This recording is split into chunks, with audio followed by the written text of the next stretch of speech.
Silks,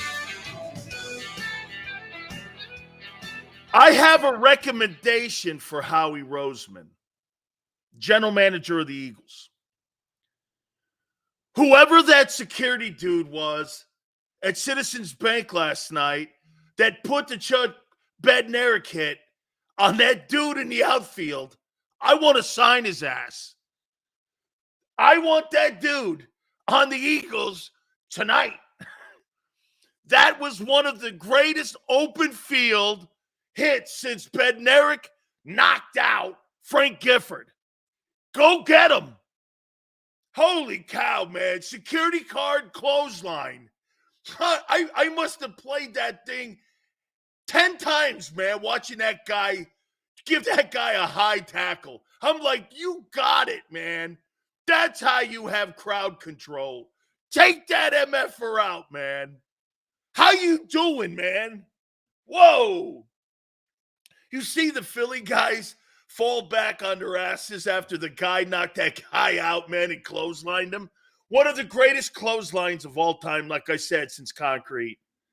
Since Concrete did that to Gifford, it's got to be one of the greatest clotheslines in Philadelphia sports history.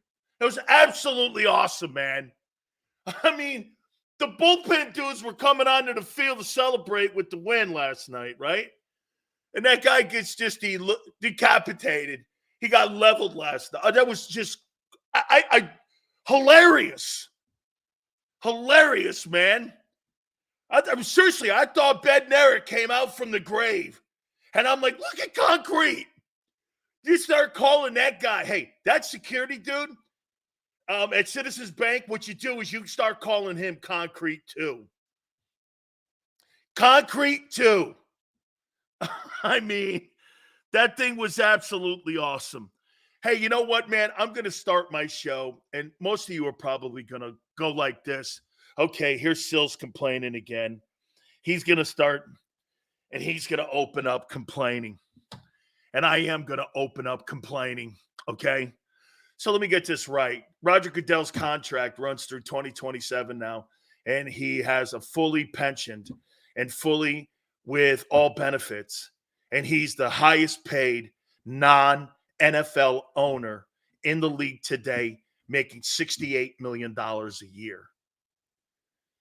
And the players who play in the game aren't fully vested and don't have proper benefits. Damn. You got to love it, man. I don't give a shit about the players.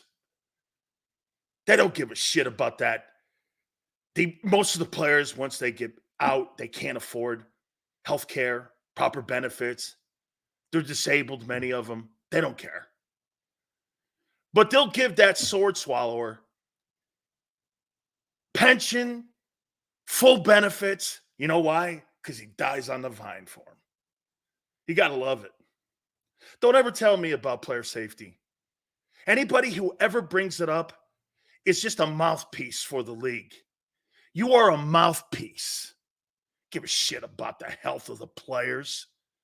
Don't ever talk to me about that. We care about, yeah, really. That's why team doctors are the ones that clear you if you're a player inside those organizations. Don't you think there's a conflict of interest when a doctor gives you the green light to go play? Who's paying them? Oh, the league and the owner. Oh, okay. How much am I making? $50 million. What do you think he's going to say? Now he needs 2 more weeks off. Come on, man. What a contradiction in itself. They lie to you every freaking day. They absolutely lie to you. And by the way, you're right, JM. Players caved. We have the weakest backbone when it comes to our union of any professional North American sport. We are cowards. We hide under our desk. We don't care.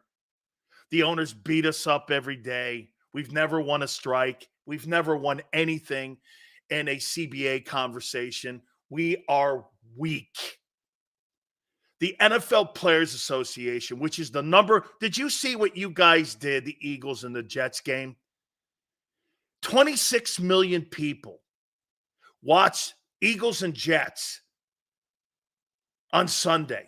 26. Can you name me a television show during the week that gets 26 million?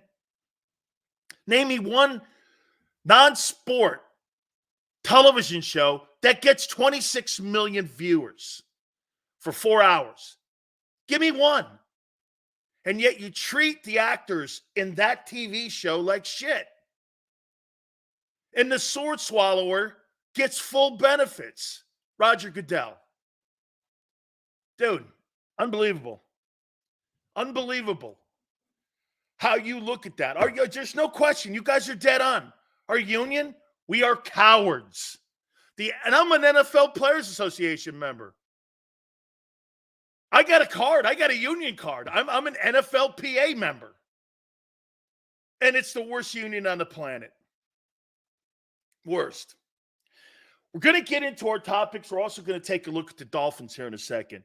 But I want to throw this out to you too. And listen, guys, I absolutely love the fact that you guys come here because there's so many options out there when it comes to your viewing pleasures, when it comes to talking sports or whatever, just having fun. I tuned on 10 minutes. Hey, Tone, I tuned on 10 minutes of that Pat McAfee show. In my 25 years or 28 years on the air, I've never said anything close. And they aired that thing on ESPN. I heard more F-bombs, more gay innuendos, more whatever than anything I've ever done on the air. And they even run a disclaimer underneath it that the comments and content don't reflect ESPN. And you pay that guy $17 million. Where do I get that deal? Where do I get that deal? You can run a disclaimer. Hey, where do I get that deal? You get this, what they're saying to Pat McAfee. I've never watched it. I watched 10 minutes of it. I was like, I can't believe what I'm hearing, watching. I have never said that. I have never sworn on the radio in my life. I've never seen anything like that's on a network. I've never heard more F-bombs and more gay innuendos in my life. And ESPN is telling him this. We hate you, but because our audience is shrinking, we want you on our network. Man, there's hope yet. There is hope yet. I, in my 28 years, have never said anything inside of a 10-minute window like anything that those guys were saying. I've never heard anything like it.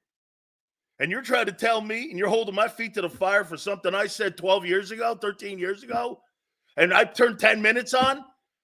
I wouldn't have finished my segment if I was at Odyssey or iHeart or Beasley.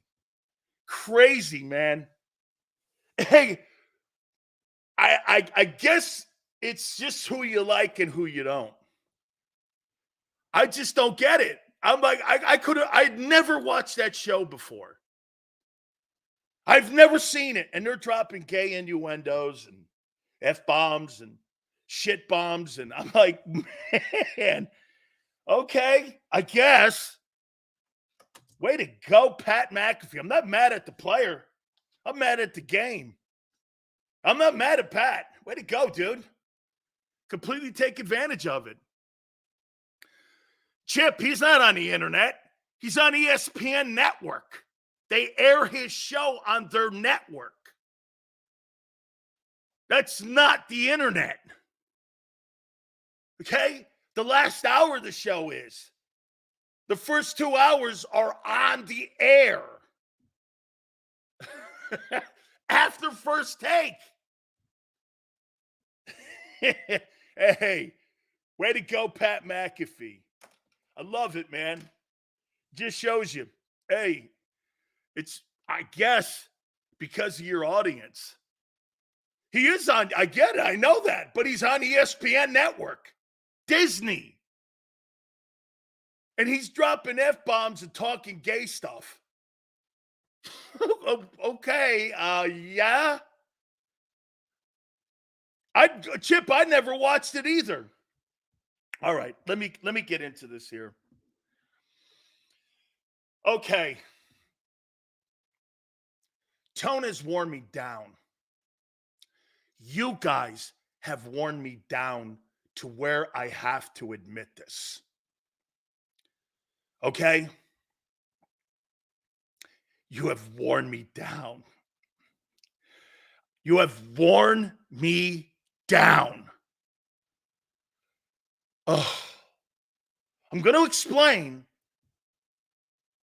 No, Keon, you're getting there.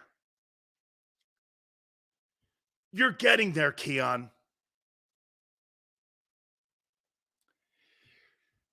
So, missing Parsons, a.k.a. Micah Parsons. I guess on a show today that he does, his streaming show, you know, I just wish the media would treat the Eagles and the 49ers when they lose games like fairly compared to when we lose games. And I started thinking about how weak and a wormy comment that was by that missing Parsons player for the Cowboys. Missing Parsons doesn't get it. Okay?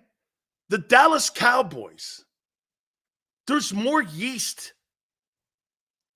to that team because people blow everything up with that team. TV ratings dictate that. But what's the difference between the criticism of the Eagles and 49ers and the Cowboys? What's the difference? Micah Parsons, he has selective memory.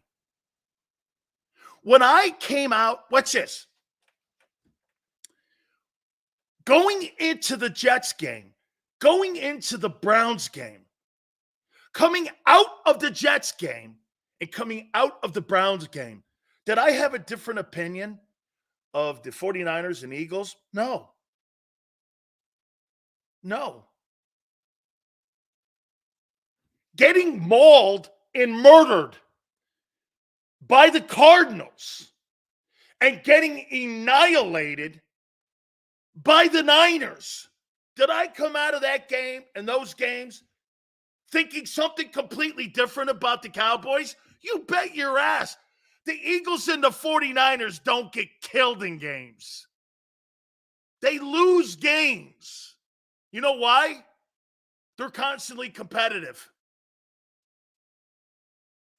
You don't have any different opinion of those two teams. I do the Cowboys. Dude, he doesn't understand when you get murdered. Hey, I'm trying to think, guys. Help me out here. When is the last time the Eagles got murdered in a game? Had to have been the Tampa game, right? Had to have been the Tampa playoff game? Isn't that the last time they got murdered in a game? Parsons has zero self-awareness. You play for the biggest brand in sports in the world. And he wants to be treated like Philly. Dude, this guy, he's not a wild, he's weird.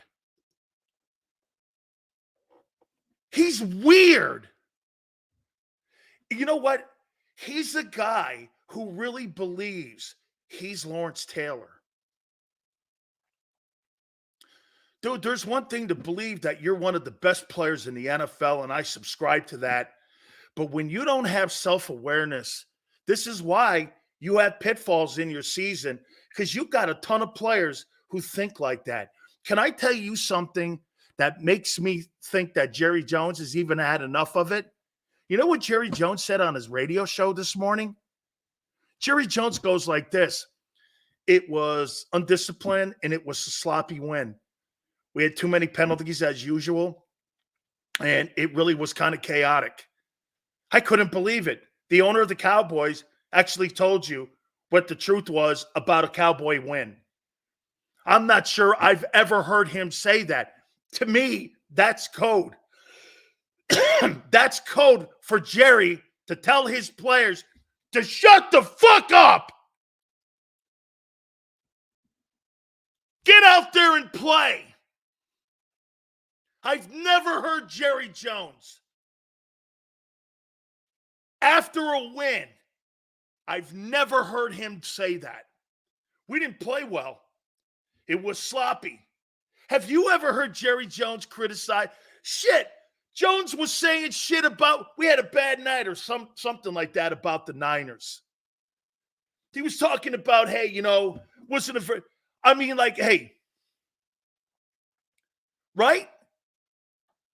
Dude, you guys are right. I never really looked at it from the Eagle perspective on how you guys see Dallas. And maybe how every other team sees Dallas, especially a team that's had more success than Dallas in the last 30 years. I mean, dude. I mean, hey, why don't you criticize the Eagles? What's to criticize? They lost the game. Thank you, Maniac. Correct. Sorry, Aunt Betty. Way to go, dude. Thank you. Hey. Senor, man, dude, I hate the arrogance now, too. And, dude, I love arrogance. I'm arrogant. I know this. Hey, get this. You know what? Get this, though. So are you arrogant. That's why I dig all of you. That's why I dig all of you. Missing Parsons, number 11 for the Dallas Kardashians. They don't get it. The 49ers and the Eagles don't get killed in games. They lose games, but they don't get killed. That's why the criticism is not heavy. I don't come out of that. Get this. Here's the criticism. Here's the criticism of the – watch this. Here's the criticism of the 49ers. Okay.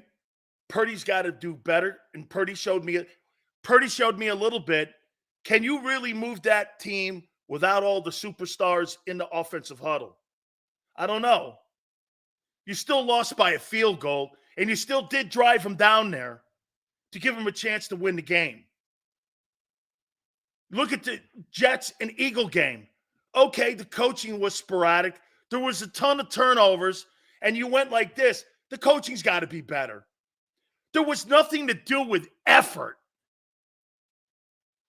Like, have you ever said this in the last 2 years about the Eagles or the 49ers? That's a shitty effort. How many times have we said that about the Cowboys? That's a shitty effort. Dude, the Dallas Cowboys don't have a coach. You know what? I never thought I would ever say this. The Dallas Cowboys have worse coaching from the head coach to the coordinators than what Philly does. That's a fact. But the problem with that is with Dallas, that's gone on for 30 years. That shit's gone on for 30 years in Dallas. This has only gone on for 6 games with the Eagles. There's lies the difference. The Dallas Cowboys have the worst coaching because there's no authority. There's no accountability. Why does Jerry Jones have to have a press conference after every Dallas Cowboy game? I thought that was the head coach's responsibility. Where's the coach's voice? You don't have one.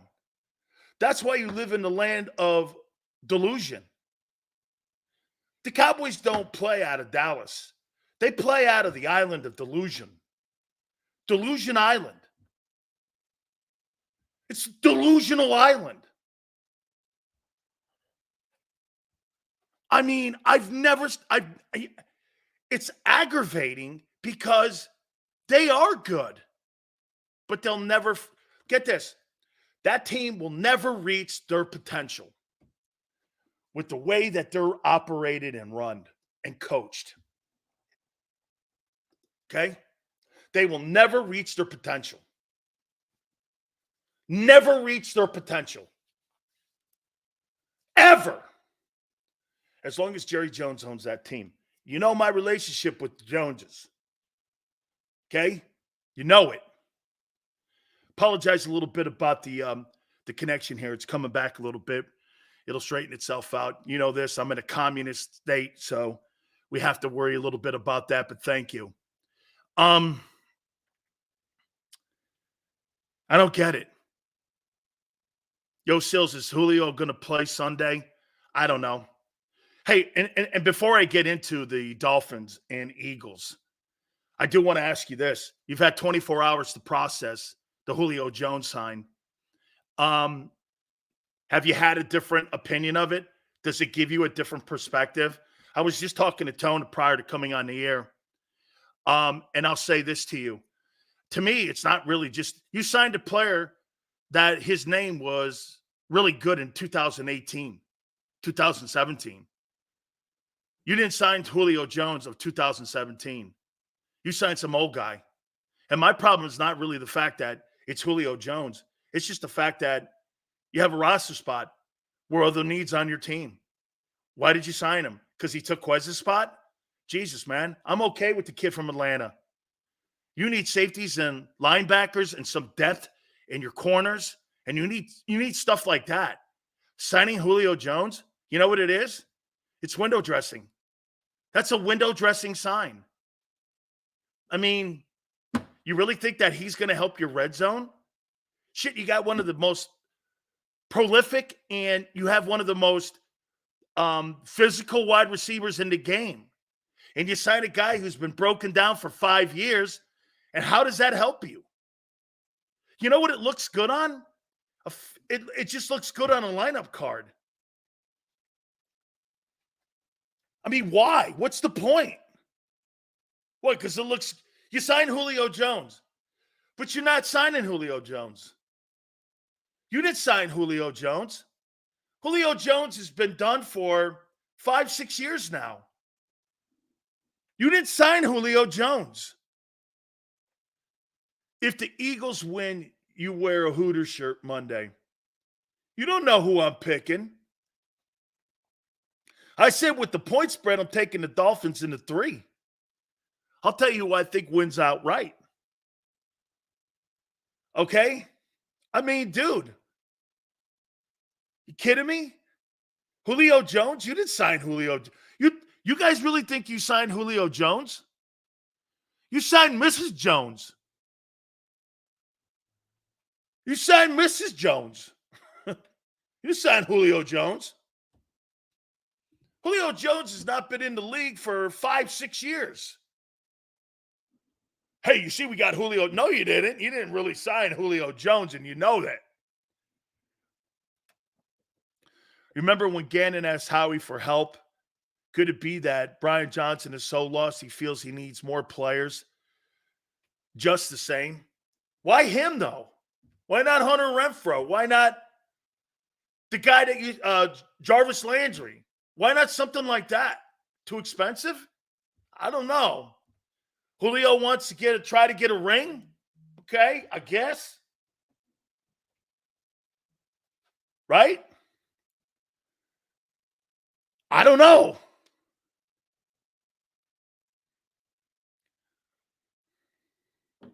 I don't know.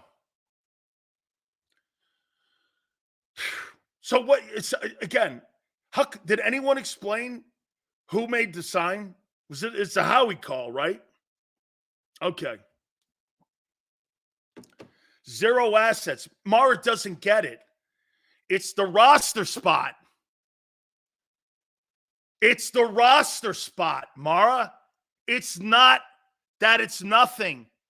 It's the roster spot. You have other needs on that team right now. It's the roster spot. You need corner help, especially this weekend. Unless Julio Jones can play a linebacker or free safety for you. Good night. Pick up your commemorative. I was in the Dolphin game, and they just put 550 yards of total offense on me. How you doing? Yeah. Woo! Hey, wait a minute here. I like that before we move on to the other topic. What's the over-under the Dolphins put up 500 yards on you?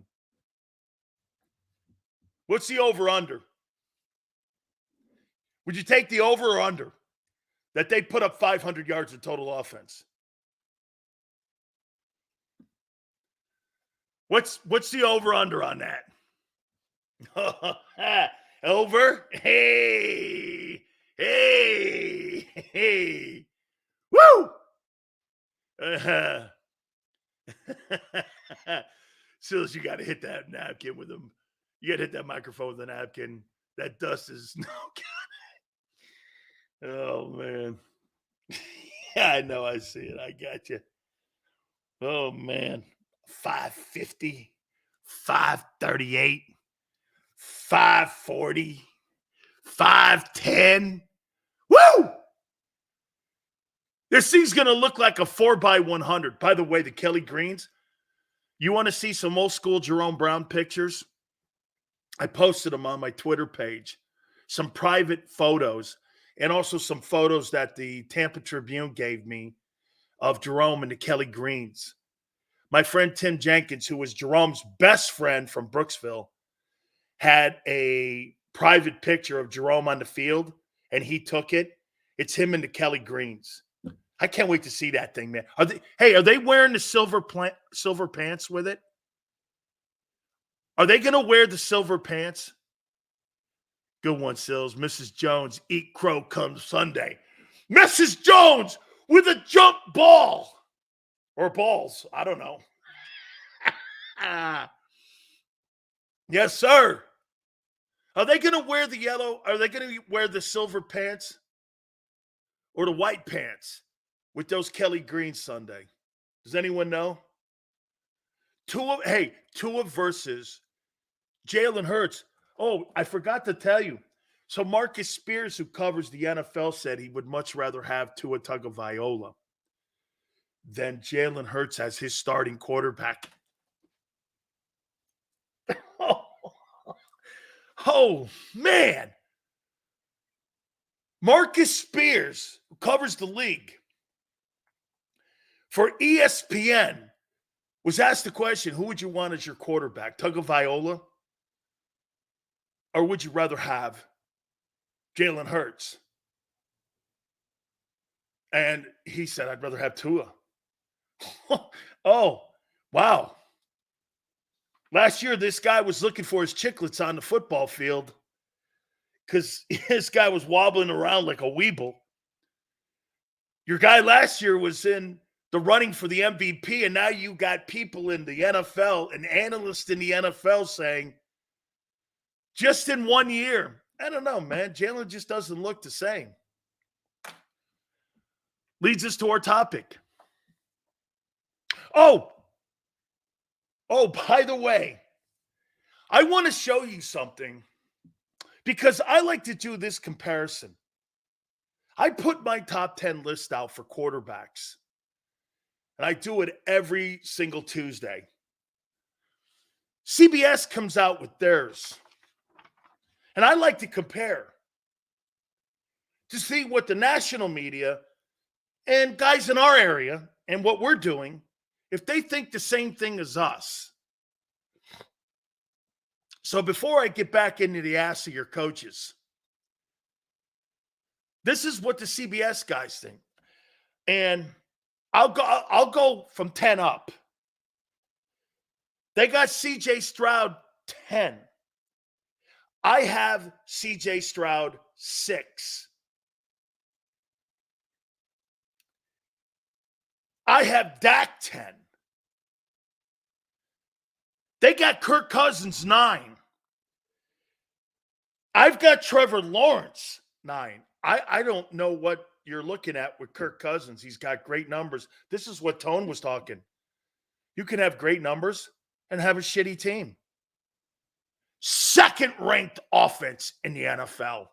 Then you look at Kirk Cousins' numbers, you're like, this guy's having this insane year. How's his team doing? His team's going nowhere. CBS has Jalen Hurts 8th. Shit, even I have Jalen Hurts 7th. I got Matthew Stafford 8. I think Matthew Stafford's had a good year. CBS says that Jalen Hurts is playing the 8th best football in the league quarterback. Was he ranked the top 103rd player, whatever you guys were calling it? They got Lamar Jackson ranked ahead of him at 7. I have Hurts at 7, as I said. I actually didn't have Lamar ranked in my top 10. They got Justin Herbert ranked 6th, Hurts 8th. I got Herbert not ranked. You know why? You got to win, kid. You can't be throwing grounders like you play for the Dodgers. That guy throws more grounders in the 3rd and 4th quarter than Mookie Betts does throwing to second base. Justin Herbert's overhyped. Absolutely. It's totally the turnovers. Or Jalen would be up that list higher. Okay? Stop that, Cab. He said with 6 games played, he would take 2. Yeah, whatever, Prince. I got golf 5. No, CBS has golf 5. I have golf 4. I have Purdy 5. They have Purdy 4th. So we're right there. And we were right on our top 3 quarterbacks. They have Mahomes 3rd. I have Mahomes 3rd. They have Josh Allen, CBS 2nd. I have Josh Allen 2nd. They have Tua 1. And Big Sills had Tua 1. Damn! I'll show you something that's really cool, though, later on in the program and how people still are perceiving you, the people that have the money. All right. Let me get to your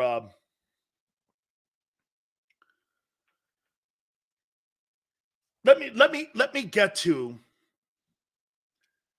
our topic of the day. Okay?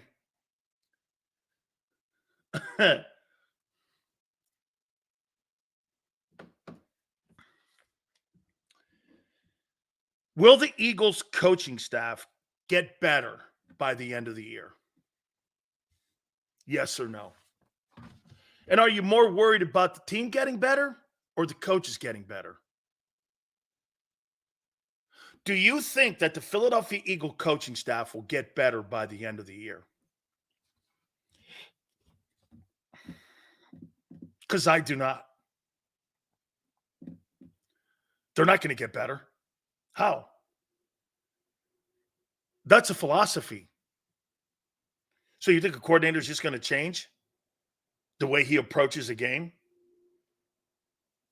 He's going to have an epiphany and wake up in week 9. Oh, let's do this. Don't you understand? That's why the coordinating duties were taken away from Nick. Nick Sirianni had his play calling duties stripped from him by Howie because they thought it was in the best interest. What was the cover? That he'd be more of a delegator. Who made that call? Was it Nick? Highly unlikely. Not when you've been a play caller your entire life and you were brought in to Philadelphia to be a play calling head coach. Well, when the Eagles found that was not going to happen and they realized he wasn't that good of a play caller in the RPO, they took it away from him. So, do you think this coaching staff gets better? You got the Miami Dolphins this weekend. The Miami Dolphins.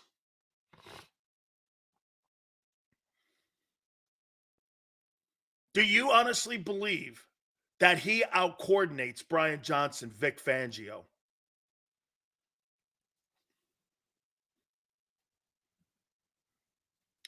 JM says the Dolphins have been inflating their stat lines against the worst defenses in the league. And you've been playing the shittiest teams in the league. Have you played one team with a winning record outside the Bucs? And I wouldn't call the Bucs world beater. that team will probably win 6 games by the end of the year. You're talking about the Bucks right now and hanging your hat on that Bucks game like you do in college football when you play a team early in the season, when you know for a fact that that offense ain't going anywhere. That offense ain't shit. And Tampa, defense is good, but you ain't played a team that's worth the shit too. And most of these teams have eaten you up when it comes to pass defense. You're not very good. Zach Wilson beat you. Zach Wilson had a higher quarterback rating than Jalen did in that game. Do I think he outplayed Jalen? Absolutely not, even with the 3 picks. And they beat you. That's coaching. It's crazy how you sit here and you go, well, let's move on. And you have to address these things. I just got through telling you that the Cowboys are delusional. The Cowboys are delusional. Look at what this guy just says, the Jets defense, or Sue says. They were giving up 159 yards on the ground going into that game. What are you talking about? It's not just one game. It's not just, it's a trend. Their pass defense was terrible. Their run defense was terrible. And you're going to try to go, oh, so they were better than you on defense? The Jets.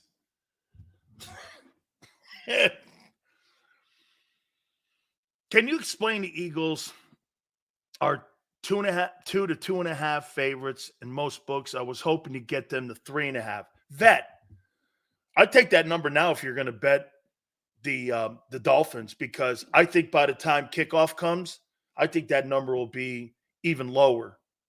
Okay? I don't know where you what. Now here, I'll say this to you about the Dolphins, and we've had 2 people on. By the way, Philly 500 is going to join us at 5:30 Eastern. The segment with Tone will join us at 3:30.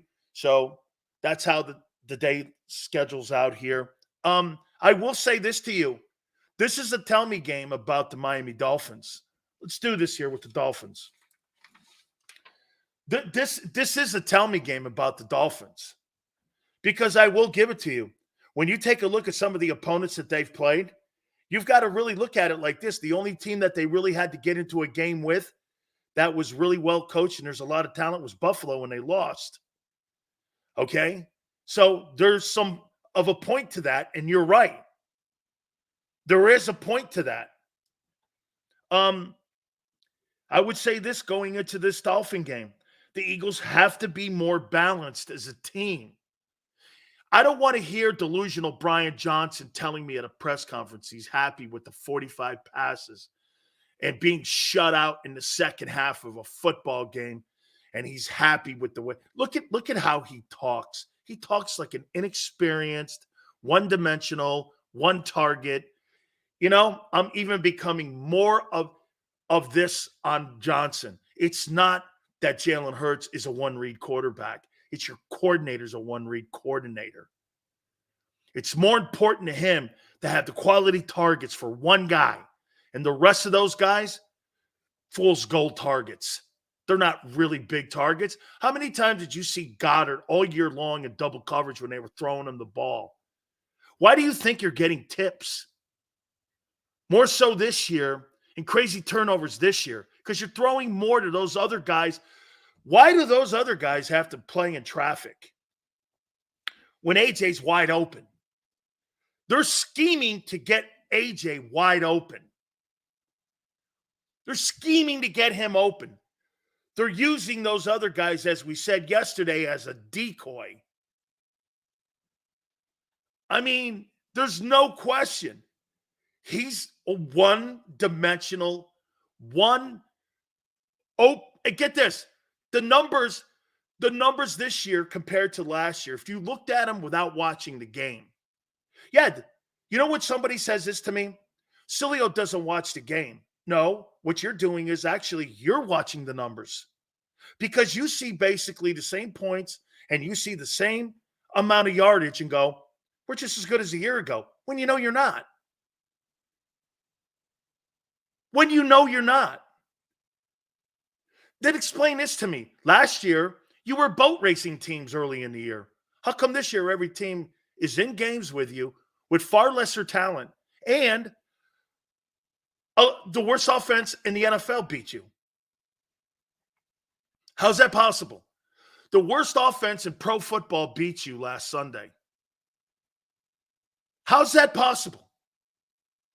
If you're so dominant, explain it. If you're such a dominant offense, how did the worst offense in the NFL put points on you? And if you say turnovers, whoa. Well, what's leading to that? Your approach. And like NS said, because the coaching sucks. Correct. And that's why I throw this at you. You think that's getting better? Okay?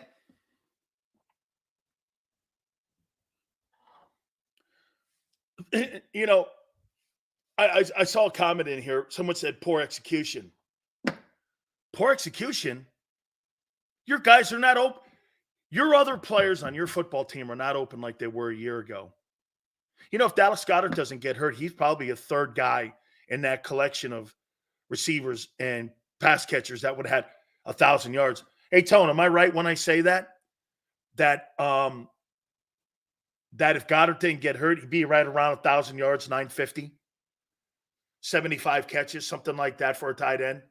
He would have been right around that 950, right? Right around there. Okay, if he doesn't get hurt. He's not. Get this. He may play 17 games. He ain't getting 800 yards. He'll play more games, less targets, less yards. Devontae Smith, too. Devontae Smith is regressing in this offense. Don't you see this? You got a one-target guy. AJ's playing well. It's like watching a shooter in the NBA get his points, and you shut down the rest of the guys. Good teams are going to shut down LeBron. You know what this team looks like a little bit? It looks like that first Cavalier team that went and played at the Spurs in the finals. Why does the offense look so uncomfortable? Because they're not creating good offensive pass routes for the other guys on the team, and they're establishing the wrong guys. You're establishing Swift in the pass game, and you're establishing, early on they were, Kenneth Gainwell in the run game. I don't think they really have an idea, or he doesn't have an idea. That where I'm going right now is, how is he going to get better here? What is he fundamentally going to do?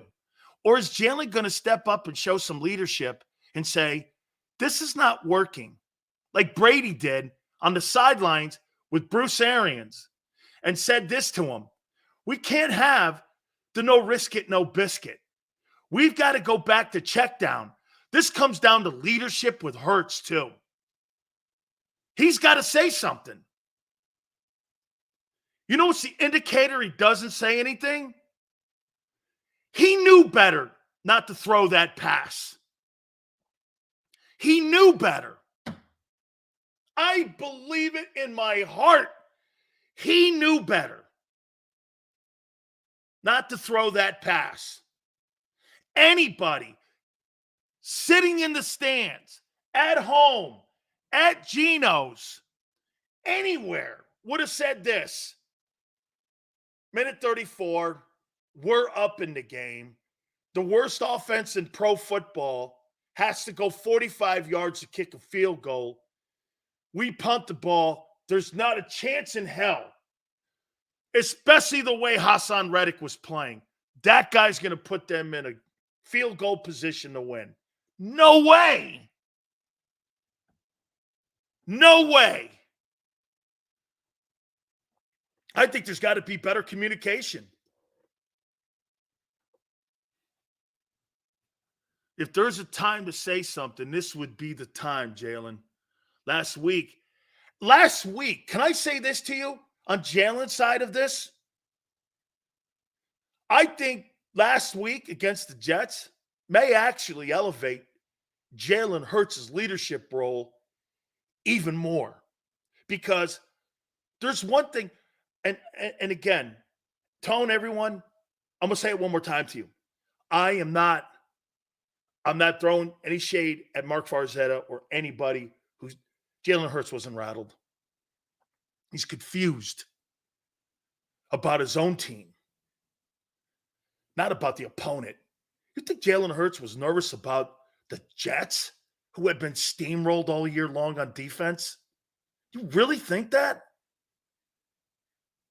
You really think a guy who was going into that game at 4-1 was rattled for the first time since he been an Eagle quarterback? That he got rattled? He's did he look confused? Yeah, because you're like, why are we doing some of these situational play calls? To me, I think Jalen Hurts needs to take more of an ownership of this offense. This is where I'm going. He is not a puppet. I'll tell you what happens when you're a guy like Hurts. And I would say this to you. When you've been around some of the greatest coaches of all time and you trust these guys, you're going to give them as much rope as possible to put you in a position to succeed. And the Eagles, for pretty much 3 years, have put Jalen Hurts in a position to succeed. They really have. Why wouldn't you trust that? They paid him. Him to start kicking his heels up and talking about the play calling and the way they're going about business. I don't know if that's in his nature right now to do. But when you lose a game like that, that's why when you have a player meeting after a game and you start talking about accountability, that's the first sign to me that Hurts is going to take more control of the team. Jalen needs to realize he has the money. He's the franchise. He better start throwing his weight around in those meetings. Right. And by the way, you have to know how to throw your weight around. You have to know how to throw your weight around in an organization like Philly. You just can't be arrogant because they're not going to tolerate that because there's only one arrogant guy in the building. So you got to maneuver around that, even with the money. Wentz had the money. They'll get rid of your ass. They don't want that kind of attitude. So you've got to be actually more of a political positioning guy on how you approach this. Upset Jalen still wouldn't throw a protest pick. If Mahomes or Brady doesn't want to do something, it's not going to happen. How many times have you seen Patrick Mahomes on the sidelines when Bieniemy was in Kansas City and those guys bitching? I remember Bieniemy taking their headsets off going like this. Here, you want to be part of this? You want to call the plays? Remember Andy Reid coming over? Remember him throwing a bitch at that? I don't want to do that. That's what I've never seen Hurts do that. All I've seen is, Nick Sirianni going over, giving him shit. Well, dude, when are people going to give those coaches on the offensive side more shit? And I'm not talking about the media and hammerheads like me. I'm talking about players in that locker room. Like Lane going. So the only time I've ever seen anybody say anything against the coaches is when Lane said, let's go. And he wanted to keep running the ball.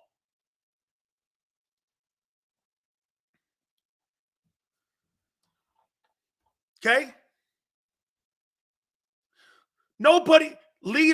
Show me a moment in Jalen Hurts' career in Philly where he's contradicted those shit. If there's a time to contradict shitty coaching, don't you think it's now? As you're getting into the heat of your season?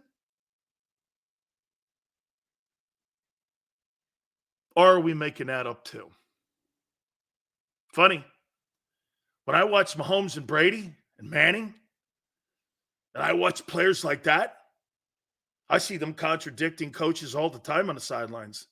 We're not running that. I'm not running that. How many times have you seen Aaron Rodgers or any of those guys take a delay a game because they're not running that play? They'd rather put the team in a position to make you have to kick. You know how many times I saw Brady sometimes? Remember when Bill O'Brien and him were screaming on the sidelines at one another? Do you remember why that was? Because O'Brien wanted to call a play. Brady didn't want to play. You know what he did? He ran the clock out. They had delay a game. They went over to the sideline, and O'Brien knew Brady did it on purpose. And that's when he went like this. You're fucking right, I did. We're not running that. And that's when Belichick had to go over there and separate him. There's your context.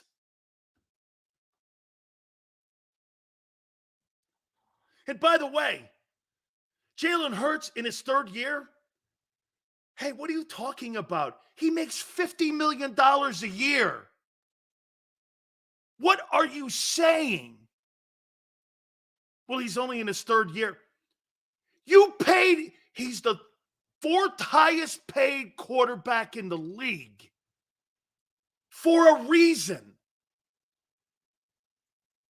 What are you talking about? That 3-year thing is over. You're not talking about a 3-year player. You talk about a 3-year player when a guy's on a rookie contract and he ain't making shit. When you got money like that wrapped around one player, what did Boomer Esiason say? Remember this? Hey, Tone, that statement that Boomer said is so it's so to the point. You got to learn how to play with that contract. And I think that means a lot like this. You got to learn when to say something, when not to say something.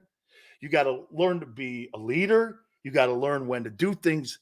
Maybe it's not conventional. I mean, there's more intangibles and more responsibility when you got that kind of money wrapped around you. Okay? Tone's like, Hurts is a veteran. This is his team, not Nick's. Right, Nick? This ain't Nick's team. This ain't Nick Sirianni's team. That's what you got in Dallas, the problem. That's not Dak's team. It's Jerry Jones' team. And dude, you want to develop that. You want Jalen Hurts to take more ownership of the offense. How many people, get this, how many people think that Jalen Hurts is taking ownership of this offense? You guys want to blame Brian Johnson. Well, when does Jalen Hurts have some balls and say, this is my count now, and this is my say here? You know, the only person that can turn the offense around is Jalen Hurts. It ain't Brian Johnson. Maybe this makes him an even better leader than what he already is.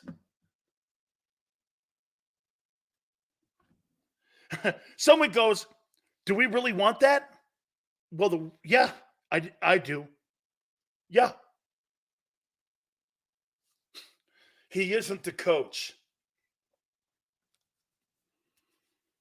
He isn't the coach. I see. Remember something. When you're putting a game plan together for your quarterback and it's his system, who's more important in that process, the play caller or the quarterback? You're not there for you. You're there to help him. This is not a two-way street. That's the problem you have in Philly with this coordinator and with every coach that's hired. They think they have equal responsibility. No, you don't. You're there to help him. You're there to assist him. You're there to get the best out of him using his skill set, not your ideology and philosophy on how you move the sticks. This is not a democracy. This is not a democracy when you're the franchise quarterback and you make $50 million. This is not. Brian Johnson's not there for Brian Johnson. He thinks he is. These fans don't get it. So basically what they're saying is Hurts' word doesn't trump Sirianni's. That's bullshit. This is Hurts's train. Sirianni's just there to shovel the coal into the furnace. Absolutely. Let me tell you, I'll give you this. Hey, these guys don't know. Hey, Tone, it's okay because they don't know what they're talking about because they've never been in a huddle or in a situation like this. Jimmy Johnson used to always say this: how can we help you become a better player? And he usually would say it 3 times. How could we help make you a better player? How can we help you to become a better player? On the 3rd time, if you weren't a better player and you didn't ask for the help, you got replaced. You were replaced because they're there for the players. This is not equal partnership as a coach. My God almighty. Did you guys actually think that Sirianni has authority over Jalen Hurts at $50 million? Nick Sirianni is a puppet. The Julio Jones signing should even tell you that. Even more. So Nick went to them and said, let's sign Julio. Oh, goes right. If he did do that, it's right down the case of shitty coaching and shitty personnel decisions. Hurts is not there to help Sirianni be better. This is it right here with Tone. This is coaching 101. Hurts is not there to help Sirianni get better. Sirianni's there to help him get better and play better. It's a total one-way street. No coach in this league has more power than the franchise quarterback. That's why I started the show out by saying delusional Dallas, that's the only place in the league that exists.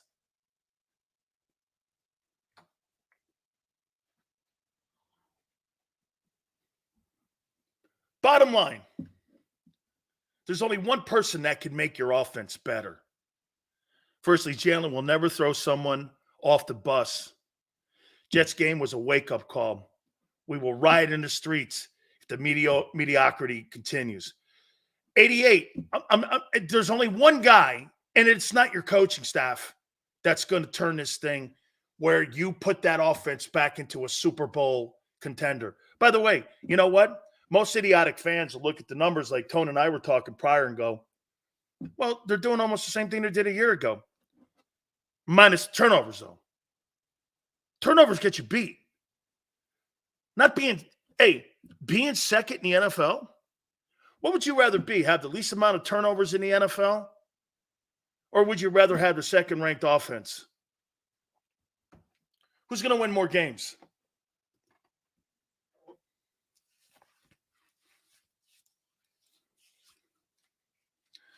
I will even take it this far. If Mahomes didn't want Reed there anymore, he would not be there. That'd be a power struggle. But, hey, who do you think the Hunts are going to side with? Andy Reid or Mahomes? If Patrick Mahomes demanded a trade and wanted out and said he didn't want to play for Andy Reid anymore, what do you think Kansas City would do? Move Mahomes so that you can bring in Carson Wentz?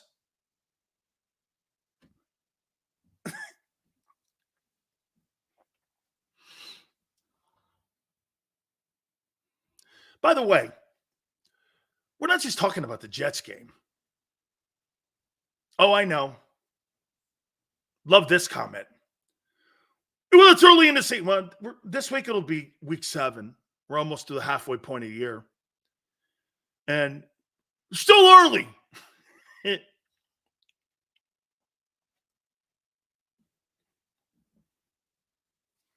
Fantastic.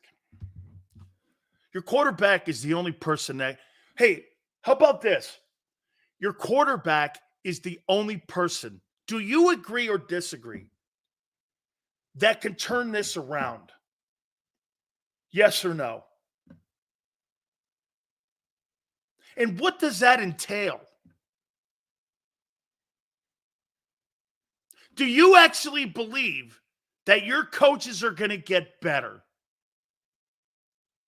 Or do you believe the only person in the building that could turn this around is the quarterback. Some of you think it's the coaches. Coaches are not here for them. Coaches benefit from players. Every time you throw 28-11 at me, Nick Sirianni benefits from the organization and the players on the field. Nick has nothing to do with it. He's a pawn. He doesn't play call. He cheerleads. He lies at press conferences. He makes no decisions in personnel. What's his role? He's a good dude. Congratulations. He falls on the sword for his coordinators. I mean, get this. In the last 2 years, Nick Sirianni's fallen on the sword for Brian Johnson and Jonathan Gannon. That's all I need to know. That is all I need to know. Here's a great example of what I'm talking about where Steve doesn't get it. George Seifert had a great record. You ever see George Seifert's record in San Francisco? George Seifert goes to, oh, wait a minute. How about Belichick right now? Where's all these 13-win seasons? Where's the 13-win seasons in the Super Bowls? He hasn't won a playoff game in 5 years. What's going on? What's going on in New England? What went on with Seifert in Carolina? What's going on in Green Bay now without Rodgers?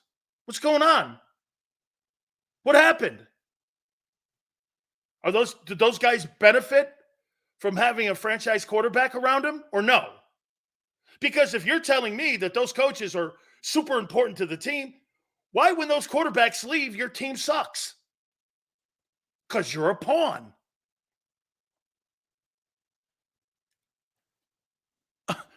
If these guys are so important to winning,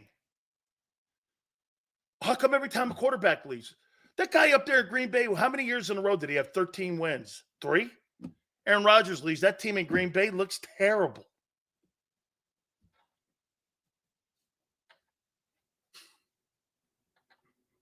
Oh, what do you mean? He's a pawn. Nick Sirianni. Doug, or Brian, is it? Or Doug Johnson, doesn't matter. Those guys are not good coaches. They're not. They're benefactors of great play by the players that are in that locker room. How many people believe, hey, how about this one? Hey, Tone. Tone's going to join us at 3:30 Eastern time. So you think Nick Sirianni could go to Chicago and turn that thing into a 13-win season?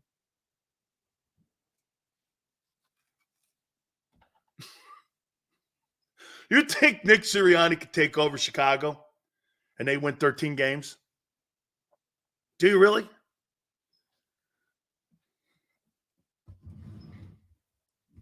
With that organization? What's his name? Ryan Poles, the GM? Really? I do believe that Sean McVay could go someplace and win. That's a play calling guy who gets it. I'm going to hire a great D coordinator. And at the end of the day, I'm going to take care of the offense, and I'm a play caller. And at 39 years of age, this guy's won 2 NFC titles and a Super Bowl, and he's still the youngest coach in the league. Sean McVay and the guy in Miami that you're going to see this weekend, the guy in Kansas City, probably the guy in Seattle, have to give the credit to New England and the guy in Pittsburgh. Those are your best coaches in the sport. How good is Reed without Mahomes, Vic, or McNabb? Well, again, Latin, that's the organization bringing those players in. The organization brought those players in. By the way, he underachieved with McNabb. He underachieved with Vic. Mahomes, it's working out. But here's the deal. Since John Dorsey has left, I'll make this point to you. How many people believe when you see Tyreek Hill this weekend? When you see Tyreek Hill this weekend, do you think it was good in the short term to get rid of Tyreek Hill in Kansas City? But in the long run, do you think that hurts Mahomes down the line? The past 2 years, the talent on the team has had to win in spite of the coaching. Look at the talent Staley has. And what do you say?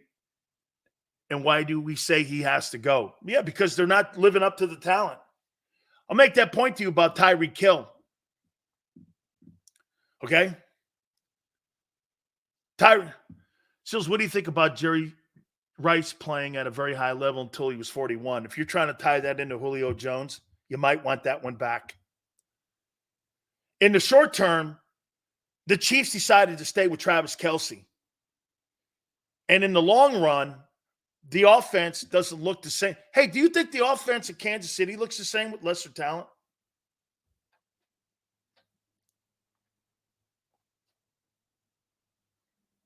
You think there's lesser talent? There's lesser talent in Kansas City. They look beatable. You know why? Andy Reid's got more say in personnel. John Dorsey didn't find the talent. Who do you think found Patrick Mahomes? Andy Reid? John Dorsey's people did. You think they knew that there was a quarterback in Lubbock, Texas? Honestly. You know, you always hear these people talking about, well, he was listening to the scouts. Scouts? Here's an even bigger misconception. Anytime you hear people, scouts love this guy. Who? What scouts? Area scouts? 40-yard dash scouts?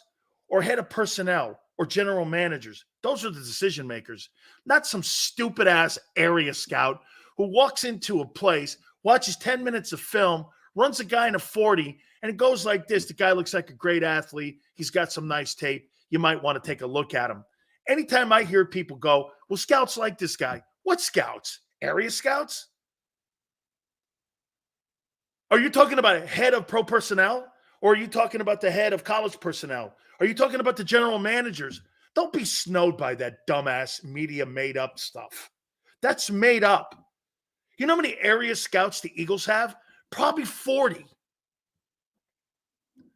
Well, the Eagle Scouts, who? A guy in Midland, Texas? A non-decision maker? Because he said he was fast. That's what you got with Jalen Reagor. He had an area scout go like this. He's fast. He's very athletic. And then guess what? You didn't really do your due diligence on him. And they got caught up by that area scout. That's not happening anymore. And that's what happens when you lose personnel people in your front office like Andrew Berry, Joe Douglas. Those people have checks and balances with those area scouts when you're talking about evaluating players. The experts say. Who's that? Some guy in Lubbock, Texas, who runs 40s for the Eagles on a part-time basis. Oh, okay. Yeah, I might want to send my pro personnel guy down to see the guy. Take a look at the Eagle. Take a look at the Eagle coaching staff and take a look at how many area scouts you have. I think there's like 20. All right. Hey, guys, do me a favor. We are in the midst of registering people for our great giveaway with Hooters. All you have to do is fill out the email address, dansileo@gmail.com. Tone will throw out a code word throughout the entire 4-hour program. All you guys have to do is send us your information, and you could end up becoming a winner. There'll be a code word throughout the entire 4-hour show. Simple as that. We're celebrating the 40th anniversary of our great friends at Hooters. And in each and every single Monday, we will name a winner on a football Monday. We do this from Tuesday all the way to Friday. Again, please do me a favor. dansileoshow@gmail.com. Email us the code word and all your information for you to qualify for an opportunity at winning those gift certificates. We've been giving out gift certificates each and every single week. Even our friend Maniac ended up winning.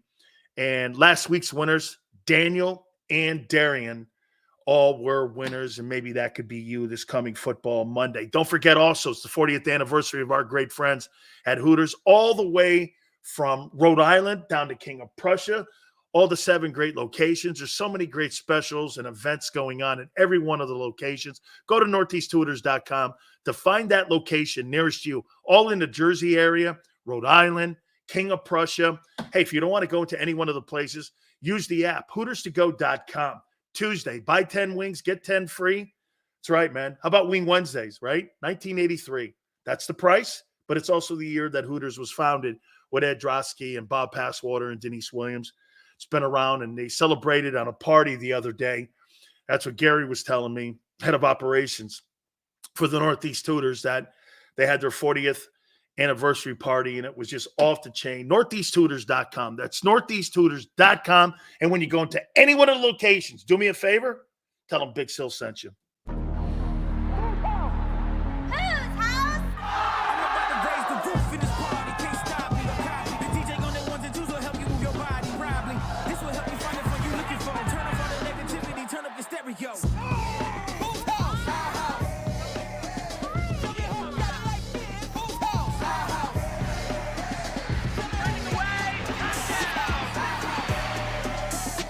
Football and Hooters, the perfect pair.